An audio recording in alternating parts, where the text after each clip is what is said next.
ya. Alhamdulillah. Ya, jadi hari ini kita sudah sampai di redaksinya di kita 6 sekitar 7. Tidak terasa ya mungkin ya. Lumayan. Setahun lebih. Ya, jadi tujuan dari pendampingan individu anak ini adalah pertama mengevaluasi program kerja yang telah kita buat kemarin waktu di blok 6 seperti apa, kemudian tantangannya seperti apa, dan bagaimana responnya oleh kita. Kemudian ya kita sedikit ada diskusi-diskusi nih, kemudian kalau boleh tahu apa yang setelah kita lakukan kemarin itu langsung ada realisasi ya. Jadi kemarin waktu di Loka 6 itu kan saya buat programnya adalah disiplin positif. Nah, disiplin positif dengan rancangan mulai dari timnya, mulai dari gimana evaluasinya, bagaimana pelaporannya, bagaimana tindak lanjutnya, itu kan semua sudah dibuat di Loka 6 kemarin dan itu langsung di-actionkan, sudah berbentuk dalam buku, panitia sudah dibuat. Begitu selesai langsung ada koordinasi dengan kepala sekolah dan kesiswaan, dibuat panitia, tim tatip. Jadi tim tatipnya sudah berubah, tidak seperti yang dulu masih zaman orde lama. Jadi sekarang panitianya, kalau dulu kan panitia itu kerja tim tatipnya itu kerjanya kalau ada siswa yang salah diberi sanksi. Kalau sekarang tidak lagi. Sekarang pekerjaan tim tatip itu adalah kalau ada siswa yang salah itu melakukan disiplin positif dengan restitusi, kemudian membuat laporan, kemudian mencatat, melaporkan ke wali kelas, kemudian setelah itu membuat diagram grade naik turunnya pelanggaran dari sekolah. Kemudian setelah itu program apa yang akan dijalankan kalau seandainya satu pelanggaran itu terus naik secara grafik naik, program apa yang harus kita lakukan untuk menurunkan pelanggaran tersebut. Jadi perubahannya luar biasa seperti yang saya sebutkan di Loka 6, metamorfosis disiplin siswa. Jadi kan ada dari tim tatip itu yang berarti mereka dibangunkan dulu dan ya, pada akhirnya mereka mau juga ya. Iya, karena yang diberikan CGP. Ya, karena alhamdulillah kan sebelum dibentuk itu kita sudah sebelumnya itu memang saya terlibat di dalam pembuatan buku kendali, saya terlibat di dalam pendampingan siswa gitu kan. Jadi secara komunikasi ya sudah enak lah, sudah intens gitu. Cuman memang untuk memberikan pemahaman tentang disiplin positif ini memang juga agak berat karena banyak di dalamnya juga ada guru senior yang saya kadang untungnya juga ada PMM. Jadi ada PMM, kita belajar bareng-bareng PMM. Kadang aduh saya sudah lagi nggak paham PMM, udah ribet pakai aplikasi apa segala macam gitu. Jadi tapi karena beberapa kali saya kasih workshop, paling tidak mereka sudah mulai paham. Tapi walaupun ya namanya manusia ya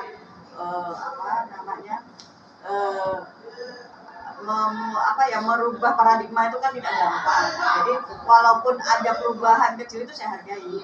Yang penting ada perubahannya itu. Kemudian disiplin positif ini sudah berlaku bukan hanya satu kelas ya? Sudah semua sudah, ini sudah menjadi program sekolah. Bahkan sudah kita sosialisasikan ke seluruh orang tua siswa dari kelas 7, kelas 8, kelas 9 itu orang tuanya sudah kita panggil kelas, kita sosialisasikan tentang disiplin positif. Bukunya itu yang sudah saya buat sudah jadi, itu saya sosialisasikan bagaimana pendisiplinan di sekolah kerjasama dengan orang tua. Kemudian jadi kami tiga kali pertemuan. Jadi hari pertama itu kelas 7, hari kedua kelas 8, hari berikutnya kelas 9. Kemudian minggu berikutnya untuk siswanya. Jadi siswa kelas 7, siswa kelas 8 dan siswa kelas 9. Jadi pendisiplinannya ini yang mana-mana aja menyangkut dengan semuanya mulai tata tertib berpakaian, jam masuk kelas, kemudian bagaimana kondisi di kelas, semuanya sudah kita ini.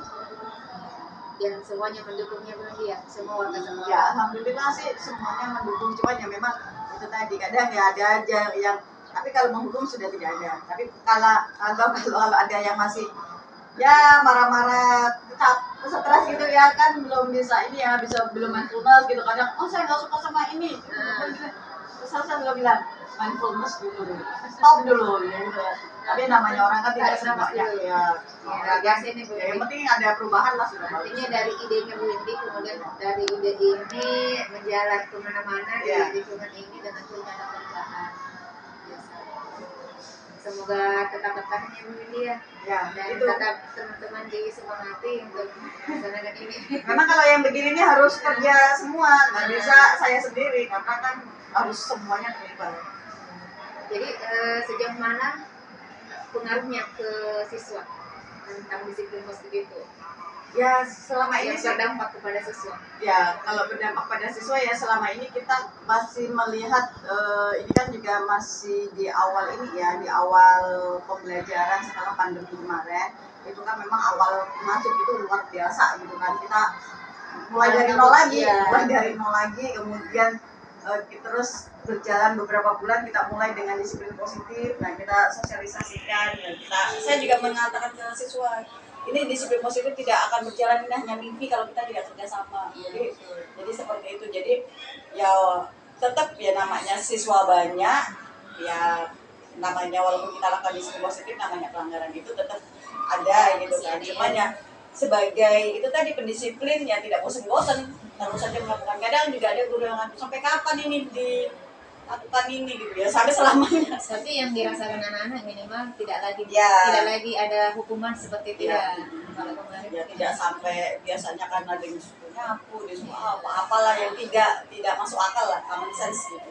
Kemudian tanggapannya teman-teman guru ya mereka banyak mayoritas bisa mengikuti dan laksanakan karena juga sudah dibentuk tim, walaupun ya memang kadang kalau pas bikin laporan gitu kan kerjanya kan nambah karena kan membuat laporan setiap bulan dilaporkan ini pelanggaran ini dilakukan ini. Nah itu kadang yang mengadministrasi kayak ini kadang aduh saya lumayan capek gitu.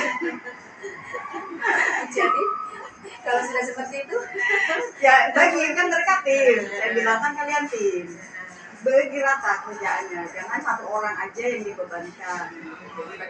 Ya. Karena kan saya tidak masuk di dalam tim itu, saya masuk di bagian di belakang layar.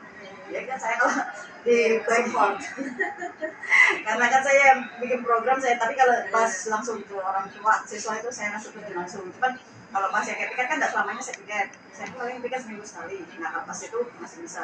Yang dilibatkan ini guru-guru semua ASN semuanya. Dan apa saja mereka ya dan biasa ya. Itu ada memang juga dari kepala sekolah begitu. Ya awalnya itu tadi kan saya komunikasi dulu sama kepala sekolah, walaupun awalnya begitu ya menegaskan lagi ya. Enggak, sebenarnya kami memang sebelum ke kepala sekolah saya kan ke kesiswaan dulu. Biasanya memang dari dulu kan kalau yang masalah seperti ini saya langsung ke kesiswaan. Bahkan kalau sebelum-sebelumnya kepala sekolah langsung malah saya disuruh membuat buku itu, langsung saya buat semua dengan sendiri tanpa ada tim gitu. Jadi makanya dengan ini saya ajak tim gitu untuk kita sama-sama gitu. Jadi enak gitu. Jadi bisa bekerja sama-sama. Kemudian kalau kita misalnya dari persentase nih progresnya sekitar berapa persen dampaknya ke murid? Apakah sudah di atas 50% yang dirasakan ini? Kalau ke anak-anaknya sih saya rasa sudah lebih 50% lebih, karena kan sudah jarang lagi bahkan hampir tidak pernah lagi dapat hukuman. Cuman kalau untuk persentase pelanggaran itu ya masih lah, kalau dibilang 30% itu ada. Tidak apa-apa. Nggak mungkin juga disiplin positif kemudian malah di sekolah itu malah tertib semua, justru disiplin positifnya nggak berjalan dong. Iya. Apa yang mau disiplin, nggak siswanya udah disiplin semua. Betul. Jadi sedikit ya. Ketika menjadi bermain di belakang layar tadi itu bilangnya, kemudian membentuk tim taktik, kemudian sudah ada perubahan sedikit dan itu bagaimana perasaan itu sebagai pemprakarsa? Ya, memang itu kan impian saya dari awal, dari sebelum masuk BJB sampai sudah masuk CG sampai mau lulus kan saya itu selalu bilang impian saya itu tidak pernah berubah. Start dari dulu sampai sekarang yaitu pengen nyaman, tidak melihat orang ngomel sana sini nggak jelas, terus siswanya juga nyaman, jadi bisa jalan belajar tuh pasti akan efektif gitu, akan nyaman juga. Hanya bisa ya. Ya. Memangnya kemarin memang berbeda ya sekarang.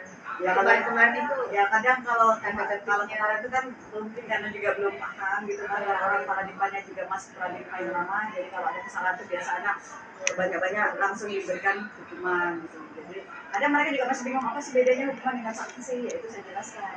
Kalau hukuman itu tidak ada hubungannya dengan kesalahan mereka, kalau sanksi itu masih ada, tapi itu hanya berlangsung pendek. Beda kalau dengan restitusi, dia akan jangka panjang. Jadi itu terus yang saya jadi intinya dari perubahan paradigma. Iya, ya itu merubah paradigma.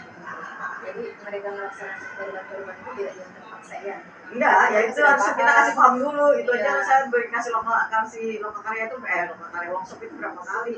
Terus selain itu juga sering diskusi begini. Jadi walaupun yang awalnya masih setengah-setengah maju mundur, kasih lagi informasi jadi Nah, tantangannya kemarin kesulitannya ada nggak waktu menerapkan itu? ya ada lah pastilah. Yang pertama itu tantangannya itu membentuk tim. Nah, tim pertama kan namanya masih bingung, siapa yang mau dibentuk nih, siapa nih yang mau kerja nih gitu kan, Siapa yang mau berbuat? ya siapa ini bingung sudah. Akhirnya kita putuskan bersama, ya udah kita tunjuk koordinatornya satu, silakan koordinator yang bisa kerjasama dengan siapa di sini itulah jadikan. Misalnya dari tim siswa. Enggak, beda lagi. Beda lagi, ada tim aktif, ada kesiswaan. Jadi kita bikin beda. Cuman dia tetap di bawah namanya tim kesiswaan. Oh iya. Ya, jadi Dia mau aja ya? dia mau. Ya memang alhamdulillah di sini kalau kita punya kegiatan tuh respect semua sih. Kegiatan makanya ya itu tadi pinter-pinternya kita gimana menjalin ininya. Jadi awalnya di situ, kemudian juga saya tekankan lagi ke kesiswaan. Berarti memang kita harus sering ini sih. Saya sampaikan harus sebutkan SK biar kuat gitu. Jadi akhirnya udah ada SK-nya. Ya SK mau nggak mau kan? Iya. SK-nya Tangan di KFC. jalan. Kemudian menempatkan diri dalam menghadapi tantangan itu bagaimana? Bagaimana Bu Windy memposisikan dirinya? Ya itu tadi saya komunikasikan. Mereka udah bingung nih pertama, akhirnya kita komunikasi. Segala sesuatu itu sebenarnya ada solusinya di dalam komunikasi. Iya. Makanya saya komunikasikan dengan kesiswaan. Ini buat biar mereka ini lebih paten, lebih mereka kerjanya itu diakui, itu buatkan SK. Akhirnya kesiswaan juga buatkan SK. Akhirnya tanda sekolah, oke jalan. Jadi kesiswaan juga membantu ya. Ya. Pada saat misalnya Ya karena kan menghadapi tantangan. justru ini kan kesiswaan malah terbantu dengan adanya ini. Iya. Dia nggak kerja sendiri jadinya. Iya. Dia malah semua Tugas-tugasnya itu bekerja. Jadi akhirnya sebenarnya semua terbantu. Ya guru BK-nya terbantu, kesiswaannya terbantu, guru mata pelajaran juga terbantu gitu. Sama semua terbantu. Sebenarnya ini untuk dari kita untuk kita juga gitu. Nah, betul. Tinggal ini saja ya, pintar-pintarnya bekerja sama. Iya, berkomunikasi dan kepala berkolaborasi. sekolah ya, kepala sekolah dan Iya. kesiswaan, BK juga termasuk. Iya, berkomunikasi dan berkolaborasi. Makanya di buku di buku tatip pedoman tatip yang saya buat itu sudah ada itu, seperti yang saya sampaikan waktu di Loka 6. Jadi sudah ada ininya, mekanisme penanganannya itu bagaimana. Jadi udah jelas alurnya kemana, laporannya kemana, sampai ke kepala sekolah, sampai terakhirnya bagaimana. Terus kesulitan-kesulitan tadi ini, tantangan yang sudah disebutkan tadi itu berpengaruh nggak terhadap perkembangan disiplin positif? Kalau berpengaruh terhadap perkembangan siswa sih yang saya pikir ya memang mungkin masih ada ya, tetapi nggak masih bisa ditolerir lah, karena itu tadi kan masih ada yang mungkin karena udah kebiasaan gitu kan ya, apalagi yang sudah senior gitu, ada siswanya di kelas mungkin mungkin nggak yang seharusnya gitu langsung mungkin dijubin ya, itu kan sudah tidak disiplin positif lagi, tapi itu hanya 1-2. Jadi ya belum Kadang dia sering lupa ya karena lupa itu tadi, karena habit itu kan nggak bisa langsung berubah, langsung gitu pelan-pelan gitu. Nanti kalau sudah kita ingatkan kembali, oh ya luar biasa begini. Ceritanya mudah-mudahan bisa tetap dipertahankan budaya positif ini Ya, dan mudah-mudahan. bisa Karena ini- merencanakan kembali program-program yang lain. Karena banyak yang walaupun saat yang penting tetap Jadi kalau sebenarnya sih kalau saya masih lebih fokus ini dulu, kita lihat ini perkembangan progresnya seperti apa. Kemudian makanya ada kita bentuk kegiatan apa sih untuk yang kurang-kurang ini bisa menjadi lebih baik, makanya ada tindak lanjut.